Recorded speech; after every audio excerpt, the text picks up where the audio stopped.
ഞാൻ ഇന്നിവിടെ വന്നിരിക്കുന്നത് പുതിയകാവ് മാവേലിക്കരയുള്ള ദീപം ലോ അക്കാഡമിയുടെ LLB എൻട്രൻസ് സ്റ്റുഡൻസിന് ആവശ്യമായിട്ടുള്ള കുറച്ച് ക്വസ്റ്റ്യൻസുമായിട്ടാണ്. നമ്മൾ ഇന്നത്തെ വീഡിയോയിൽ ഡിസ്കസ് ചെയ്ത ടോപ്പിക് എന്ന് പറഞ്ഞാൽ നമ്മൾ കുറച്ച് സ്റ്റേഡിയങ്ങളെ കുറിച്ച് ഡിസ്കസ് ചെയ്യുകയാണ്. സ്റ്റേഡിയങ്ങൾ അവ എവിടെ സ്ഥിതി ചെയ്യുന്നു? സ്റ്റേഡിയങ്ങളൊക്കെ സ്പോർട്സിൻ്റെ ഭാഗമായിട്ട് വരുന്ന ക്വസ്റ്റ്യൻസാണ്. നമുക്ക് ക്വസ്റ്റ്യനിലേക്ക് കടക്കാം. ഗ്രീൻഫീൽഡ് സ്റ്റേഡിയം എവിടെ സ്ഥിതി ചെയ്യുന്നു? എവിടെയാണെന്ന് അറിയാമോ? ഗ്രീൻഫീൽഡ് സ്റ്റേഡിയം സ്ഥിതി ചെയ്യുന്നത് എവിടെയാണ്? തിരുവനന്തപുരത്താണ്. എവിടെയാണ്? Thiruvananthapuram. Greenfield stadium situated at Trivandrum. തിരുവനന്തപുരത്താണ് ഗ്രീൻഫീൽഡ് സ്റ്റേഡിയം സ്ഥിതി ചെയ്യുന്നത്. അതുപോലെ തന്നെ കലൂർ സ്റ്റേഡിയം സ്ഥിതി ചെയ്യുന്നത് എവിടെയാണ്? Kochi. Kaloor stadium located at Kochi. Kaloor stadium എവിടെയാണ്? കൊച്ചിയിലാണ്. അതുപോലെ വാങ്ഡേ സ്റ്റേഡിയം എവിടെ സ്ഥിതി ചെയ്യുന്നു? വാങ്ഡേ സ്റ്റേഡിയം എവിടെയാണ്? മുംബൈയിലാണ്. ഇന്ത്യയിലെ വളരെ പ്രസിദ്ധമായ ഒരു സ്റ്റേഡിയമാണ്. ഏത് stadium? Wankhede stadium. Wankhede stadium സ്ഥിതി ചെയ്യുന്നത് എവിടെയാണ്? മുംബൈയിലാണ്. അതുപോലെ തന്നെ Wankhede stadium situated at Mumbai. എവിടെയാണ്? മുംബൈയിലാണ്. അല്ലെങ്കിൽ Wankhede stadium located at Mumbai. അതുപോലെ ഏഡൻസ് ഗാർഡൻ എവിടെ സ്ഥിതി ചെയ്യുന്നു? ഏഡൻസ് ഗാർഡൻ എവിടെയാണ്? കൊൽക്കത്തയിലാണ്. Eden's garden located at Kolkata. Eden's garden located at Kolkata. Eden's garden എവിടെയാണ്? കൊൽക്കത്തയിലാണ്. ഏഡൻസ് ഗാർഡൻ സ്ഥിതി ചെയ്യുന്നത് എവിടെയാണ്? കൊൽക്കത്തയിലാണ്. അതുപോലെ മൊഹാലി സ്റ്റേഡിയം എവിടെ സ്ഥിതി ചെയ്യുന്നു? മൊഹാലി സ്റ്റേഡിയം സ്ഥിതി ചെയ്യുന്നത് എവിടെയാണ്? പഞ്ചാബിലാണ്. Mohali stadium situated at Punjab. Mohali stadium situated at Punjab. പഞ്ചാബിലാണ് മൊഹാലി സ്റ്റേഡിയം സ്ഥിതി ചെയ്യുന്നത്. അതുപോലെ BR അംബേദ്കർ സ്റ്റേഡിയം എവിടെ സ്ഥിതി ചെയ്യുന്നു? അംബേദ്കർ സ്റ്റേഡിയം സ്ഥിതി ചെയ്യുന്നത് എവിടെയാണ്? BR അംബേദ്കർ സ്റ്റേഡിയം സ്ഥിതി ചെയ്യുന്നത് എവിടെയാണ്? ബംഗളൂരുവിലാണ്. എവിടെയാണ്? ബംഗളൂരുവിലാണ്. BR Ambedkar stadium located at എവിടെയാണ്? ബംഗളൂരു.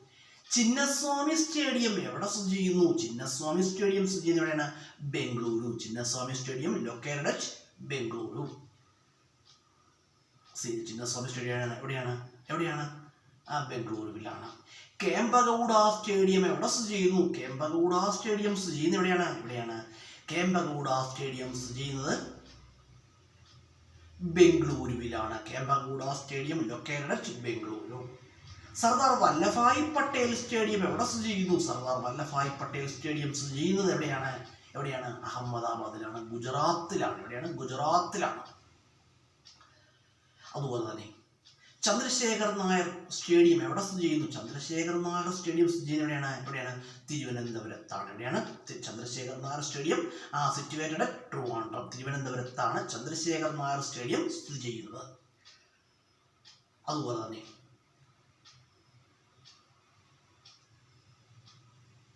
അവിടെ കുറച്ച് സ്റ്റേഡിയങ്ങളെ കുറിച്ച് പറഞ്ഞു. അതുപോലെ ജവഹർലാൽ നെഹ്റു സ്റ്റേഡിയം സ്ഥിതി ചെയ്യുന്നത് എവിടെയാണ്? ജവഹർലാൽ നെഹ്റു സ്റ്റേഡിയം എവിടെയാണ്? കൊച്ചി. എവിടെയാണ്? കൊച്ചിയിലാണ്. ലാൽ ബഹദൂർ ശാസ്ത്രി സ്റ്റേഡിയം എവിടെ സ്ഥിതി ചെയ്യുന്നു? എവിടെയാണ്? ഹൈദരാബാദിലാണ്. ലാൽ ബഹദൂർ ശാസ്ത്രി സ്റ്റേഡിയം എവിടെ സ്ഥിതി ചെയ്യുന്നു? ആൻസർ എന്താണ്? ഹൈദരാബാദ്. എവിടെയാണ്? ഹൈദരാബാദിലാണ്. അതുപോലെ തന്നെ ഇനി കുറച്ച് മൈതാനങ്ങൾ പ്രശസ്തമായ മൈതാനങ്ങളാണ്. ഇത് എവിടെ സ്ഥിതി ചെയ്യുന്നു എന്ന് നമ്മൾ അറിഞ്ഞിരിക്കുക. രാംലീല മൈതാനം എവിടെ സ്ഥിതി ചെയ്യുന്നു? രാംലീല മൈതാനം സ്ഥിതി ചെയ്യുന്നത് എവിടെയാണ്? ന്യൂഡൽഹി. എവിടെയാണ്? ന്യൂഡൽഹി. പ്രഗതി മൈതാനം സ്ഥിതി ചെയ്യുന്നത് എവിടെയാണ്? അതുപോലെ തന്നെയാണ്, ന്യൂഡൽഹിയിൽ തന്നെയാണ്. രാംലീല മൈതാനവും പ്രഗതി മൈതാനവും സ്ഥിതി ചെയ്യുന്നത് എവിടെയാണ്? ന്യൂഡൽഹിയാണ്. കേട്ടോ, ഓർമ്മിച്ചോളുക. അതുപോലെ പുത്തരിക്കണ്ടം മൈതാനം എവിടെ സ്ഥിതി ചെയ്യുന്നു? നമുക്ക് എല്ലാവർക്കും അറിയാം. പുത്തരിക്കണ്ടം മൈതാനം സ്ഥിതി ചെയ്യുന്നത് എവിടെയാണ്? തിരുവനന്തപുരത്താണ്. എവിടെയാണ്? തിരുവനന്തപുരത്താണ്. അതുപോലെ ആശ്രാമം മൈതാനം എവിടെ സ്ഥിതി ചെയ്യുന്നു? എവിടെയാണ്? കൊല്ലം. ആശ്രാമം മൈതാനം സ്ഥിതി ചെയ്യുന്നത് കൊല്ലത്താണ്. കൊല്ലം പൂരം നടക്കുന്ന മൈതാനമാണ്. ഏത് മൈതാനം? ആശ്രാമം മൈതാനം. കൊല്ലം പൂരം നടക്കുന്ന മൈതാനമാണ് ആശ്രാമം മൈതാനം. കേരളത്തിൽ ആദ്യമായിട്ട് ഹെലികോപ്റ്റർ ഇറങ്ങിയ മൈതാനമാണ് ഏത്? ആശ്രാമം മൈതാനം. കേരളത്തിൽ ആദ്യമായിട്ട് ഹെലികോപ്റ്റർ ഇറങ്ങിയ മൈതാനമാണ് ആശ്രാമം മൈതാനം. അതുപോലെ തന്നെ തിരുനക്കര മൈതാനം എവിടെയാണ്? തിരുനക്കര മൈതാനം സ്ഥിതി ചെയ്യുന്നത് എവിടെയാണ്? കോട്ടയം. തിരുനക്കര മൈതാനം സ്ഥിതി ചെയ്യുന്നത് കോട്ടയമാണ്. അതുപോലെ മാനാഞ്ചിറ മൈതാനം എവിടെ സ്ഥിതി ചെയ്യുന്നു? മാനാഞ്ചിറ മൈതാനം സ്ഥിതി ചെയ്യുന്നത് എവിടെയാണ്? കോഴിക്കോടാണ്. എവിടെയാണ്? കോഴിക്കോടാണ്. പീരങ്കി മൈതാനം എവിടെ സ്ഥിതി ചെയ്യുന്നു? പീരങ്കി മൈതാനം സ്ഥിതി ചെയ്യുന്ന എവിടെയാണ്? കൊല്ലം. എവിടെയാണ്? കൊല്ലമാണ്. ഇപ്പം നമ്മൾ കുറച്ച് ക്വസ്റ്റ്യൻസ് പറഞ്ഞു. അപ്പം ഇത് സ്പോർട്സിൻ്റെ ഭാഗമായിട്ടൊക്കെ ചിലപ്പോൾ ചോദിച്ചേക്കാം. അങ്ങനെയുള്ള കുറച്ച് ക്വസ്റ്റ്യൻസാണ് നമ്മൾ ഡിസ്കസ് ചെയ്തത്. ഞാനിവിടെ പറഞ്ഞത് പുതിയകാവ് മാവേലിക്കരയിലുള്ള ദീപം ലോ അക്കാഡമിയുടെ LLB എൻട്രൻസ് സ്റ്റുഡൻസിന് ആവശ്യമായിട്ടുള്ള കുറച്ച് ക്വസ്റ്റ്യൻസുമായിട്ടാണ്. ഇത് നിങ്ങൾ കേൾക്കുക, കേട്ട് പഠിക്കുക കേട്ടോ. ഇത് എല്ലാവർക്കും യൂസ്ഫുൾ ആയ ക്വസ്റ്റ്യൻസാണ് നമ്മൾ വീഡിയോയിൽ ഉൾപ്പെടുത്തുന്നത് കേട്ടോ.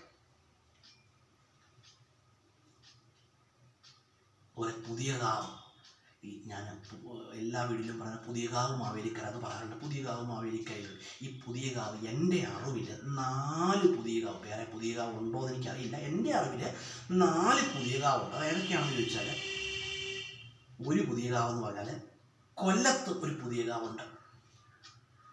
പിന്നെ എൻ്റെ അറിവിലുള്ള ഒരു പുതിയകാവ് കിളിമാനൂരിലെ ഒരു പുതിയകാവുണ്ട്. പിന്നെ ഒരു പുതിയകാവ് കരുനാഗപ്പള്ളിയിൽ നിന്ന് ഓച്ചിറയിലേക്ക് പോകുന്ന സ്ഥലത്ത് ഒരു പുതിയകാവുണ്ട്. പിന്നെയുള്ള ഒരു പുതിയകാവ് എനിക്ക് നന്നായിട്ട് അറിയാവുന്ന സ്ഥലമായ മാവേലിക്കരയിലുള്ള പുതിയകാവാണ്.